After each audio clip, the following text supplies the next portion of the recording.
Okay, so this week's video from the transformation part of the coaching videos is all about fat loss and not muscle loss. Now, this can be a subject which can be very much overlooked or misunderstood when it comes to getting the desired transformation.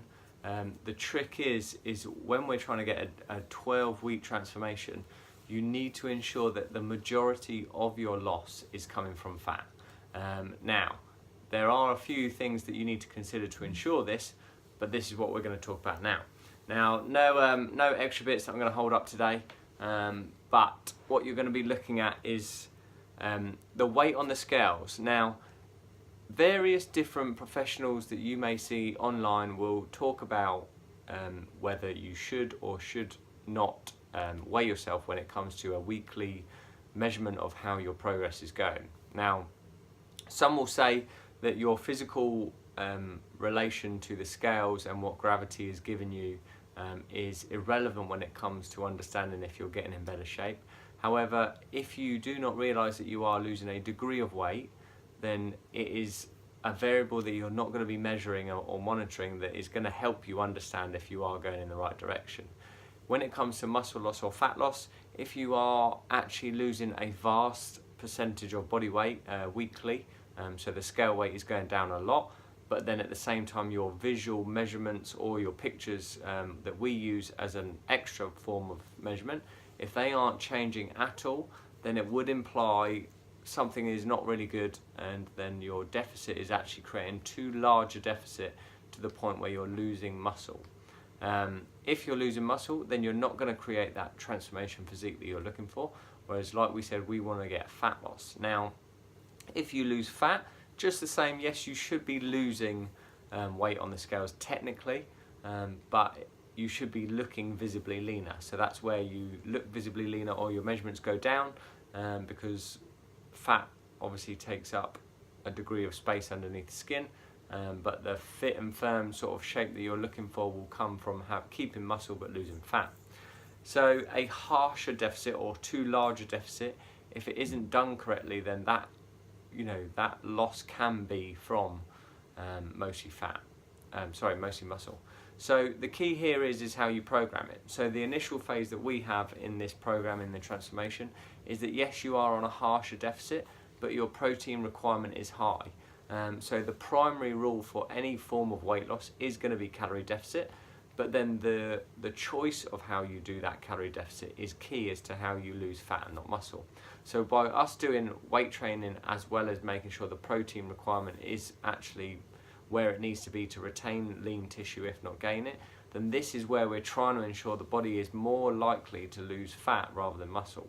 So by breaking down muscle tissue and challenging it to rebuild stronger and repair, the muscle is being challenged by the resistance training, and then the protein is really there to ensure that that breakdown is being repaired properly. Your body is in a constant state of catabolism and anabolism. So catabolism is breakdown, anabolism is repair and regeneration. So you have to actually induce a form of catabolism to make your body change, and that does primarily come better when it comes to changing your shape. Comes better from lifting weights, and then when you lift that weight to the point where you induce catabolism, you need to put the body into anabolism afterwards, which is where you're trying to ensure that the environment for change is there because you've got correct sufficient protein to do that. This is why if you get it right and you look like you're visibly shrinking in a sense, but then your shape doesn't look like it's changing too much, then you should be having the ideal scenario of keeping that muscle and losing fat. Now, if you were to do this calorie deficit and just hammer the cardio, hammer the calorie deficit in a harsh deficit, but actually miss your protein requirement or have higher carbs, for example, higher fats and low protein, then it is a lot easier to lose that muscle. It is technically inevitable to lose a little bit of muscle and lose fat at the same time, but we're just trying to make sure that that ratio is more fat and less muscle. Okay. Now, when it comes to your plans, that's what you've basically got, is you do have the sufficient amount of scientifically proven and tried and tested from numerous clients and myself of having the right amount of protein per kilogram of body weight. So we always work off of that general sort of 1.6 plus per kilogram. Most of the time you'll take people up to probably the most is going to be about 2.5, so 1.6 to 2.5 grams of protein per kilogram of body weight. But at the same time, the demands for this is very much dependent on the person. So everyone's has been worked out for them, but if you're someone watching this who hasn't had theirs worked out, then the way I put someone is generally what they like to eat, as well as the demands of what they're doing. So for example, if they have a more active job, if their training intensity is better, so all these different variables can dictate as to whether you're going to put someone higher on the spectrum of that 1.6 to 2.5, or if you're going to put them lower. Also, if you're going to look to have a diet, for example, vegetarian, veganism, pescatarian, it is often harder to get a full complementary range of protein. Not that it's not possible, it's just a bit harder. So therefore I would often put people in these sort of categories on a lower end of this, just because it's so much harder to get that amount of protein in from different food sources. So when you take into consideration that you've got your protein right and you've got your calorie deficit right, it is purely a case of consistency. So this is where the weight loss that we're looking for is actually hopefully fat loss, but that's where the consistency in either the effort of the diet plan or the tracking in MyFitnessPal is where you're going to get that consistency to know that those weight drops are definitively looking like fat loss more so than muscle loss.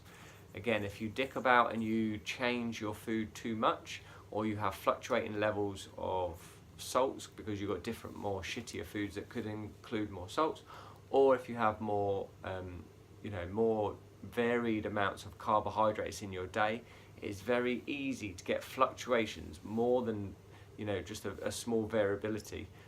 You can have it more so if you have too many different things going on that's going to affect your overall body weight.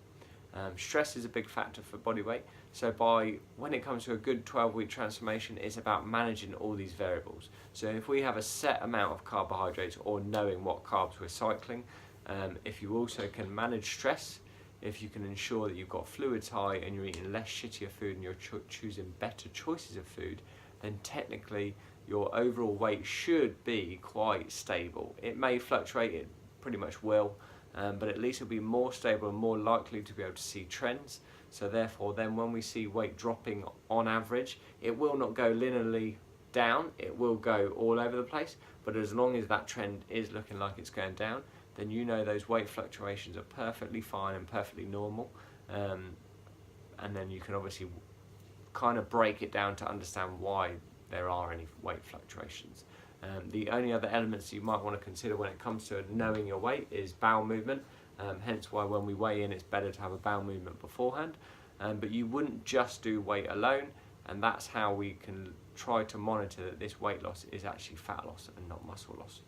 So by having the two measurements together, or even all three with the measurements, pictures and weight, is how you're going to ensure that your weight loss is from fat loss and not just overall weight loss. This is where other slimming groups and other fad diets tend to go wrong, because they put in a harsh deficit and they just weigh. And if you just weigh yourself and you put yourself in a harsh deficit, it's very likely that you're going to lose muscle mass. Also, if you're not actually training to challenge the body to retain it, then all in all, that's where you're going to get it from. So this is why you're all doing resistance training, all making sure your protein is sufficient, and all making sure that your calorie deficit is a calorie deficit. Consistency is key. When you put this all together, that's how we ensure fat loss over muscle loss. Hopefully this video has helped clear up or help you understand as to why you're doing what you're doing, and understanding this is key to the long-term success of changing your physique now, but also keeping it in the long term. Again, because eating this amount of protein is going to be looking like a way of life if you want that leaner physique. Training with resistance training is going to be a way of life if you want to maintain that physique. And also just ensuring you understand your foods and understand what happens with your weight, again, if you want to maintain that physique for life. So this isn't a fad, this isn't a short-term thing. These methods are all there to be put in as a routine and habit, so then in the long term you maintain what we achieve in a 12-week transformation.